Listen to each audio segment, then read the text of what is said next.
C'est parce que vous êtes des fils que le Seigneur cherche à vous amener à la maturité. La rudesse des voies de Dieu, c'est cela qui exerce nos sens spirituels.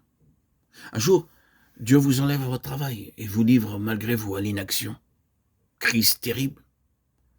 Vous allez jusqu'à dire que tout va de travers et que le Seigneur vous a abandonné. De quoi s'agit-il en réalité? D'une crise de croissance.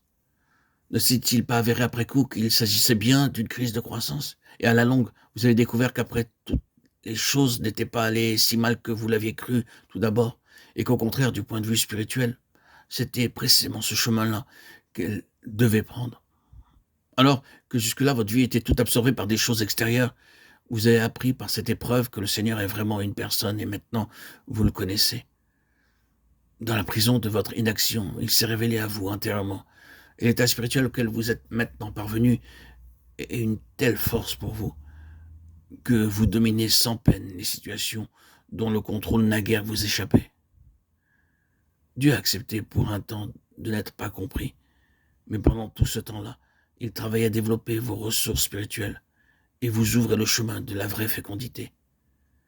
C'était pour vous un exercice et c'était ce but-là que Dieu avait en vue. Elles sont terribles ces crises de croissance. Il n'y a rien à faire pour aider quelqu'un qui les traverse. On ne peut qu'assister sans mot dire à l'œuvre que Dieu fait et attendre tranquillement le dénouement. Ainsi donc, par les moyens aussi nombreux que variés, la croissance s'effectue. La façon dont Dieu se comporte à notre égard provoque en nous une perplexité douloureuse et salutaire.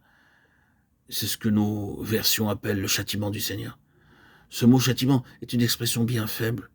Le terme grec contient le radical du mot enfant et signifie proprement l'éducation des enfants, la discipline.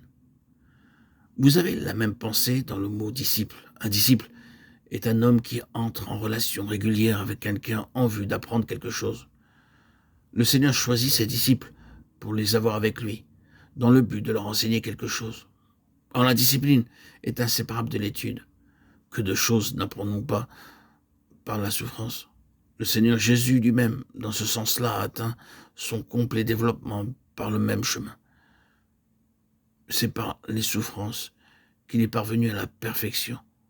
Comment pouvons-nous espérer atteindre notre pleine croissance par une autre voie? L'éducation par l'expérience, le joug d'une discipline qu'on apprend par l'épreuve. Voilà la méthode divine pour muer l'enfant en un homme fait et nous rendre dignes de notre qualité de fils de Dieu. Ce qui nous manque dans ce domaine, c'est la foi. Plus de foi pour accepter les voies de Dieu.